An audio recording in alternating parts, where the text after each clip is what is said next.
सिवाय चैनल ने अभी तक मुबारकबाद नहीं दी, 48 घंटे गुजर गए।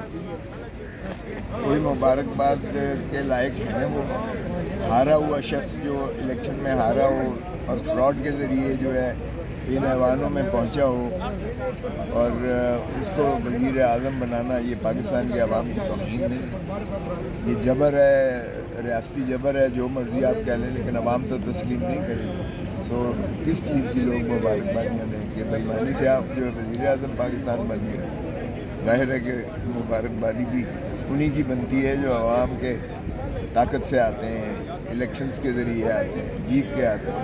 ये नहीं कि हारने के बाद आप फ्रॉड करके अपनी शिकस्त को जो है फतेह में तब्दील करके आप शादियाने बजाएं, ऐसा नहीं हो सकता। खोसा साहब, आपकी मखसूस नशिस्तें जो हैं वो नहीं मिली। इलेक्शन कमीशन ने इतराज़ उठाया है कि जिस जमात के साथ आपने इल्हाक किया वो इलेक्शन ही लड़ी, तो पहले वादत मुस्लिमीन के साथ आपका इल्हाक था, वो फैसला चेंज हुआ, उसके बाद ये नुकसान उठाना पड़ा।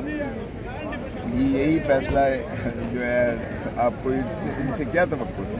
जिस इलेक्शन कमीशन ने आरओज़ को कंट्रोल नहीं कर सकती, जिस इलेक्शन कमीशन ने फॉर्म 47 पर फ्रॉड से 100 सीटें जो है नशिस्तें पाकिस्तान तहरीक इंसाफ की छीनी है, जिस इलेक्शन कमीशन ने एक फ्रॉड से उन लोगों को ऐवानों में बिठाया है जो हार गए थे, जो आवाम की जो है हिमायत याफ्ता नहीं है, उनसे और क्या आपको तवक्को हो सकती है। तो इसलिए उन्होंने जो है अपनी गुलामी जो है बदस्तूर पूर्णिश बजा लाए हैं बादशाह सलामत के सामने, और उन्होंने वही किया है जो बादशाह सलामत चाहते हैं। लाहे अमल क्या बनाएंगे? ये जो मखसूस नशिस्तें हैं, अदालत जाएंगे, अदालत तो पहले ही आपको कई फैसले जो हैं वो अभी तक महफूज करके रख लेती है, और 2013 वाले फैसले अभी तक महफूज हैं, तो कैसा देख रहे हैं सारा? देखें, हम तो जाएंगे, हर जगह जाएंगे, अदालत में भी जाएंगे।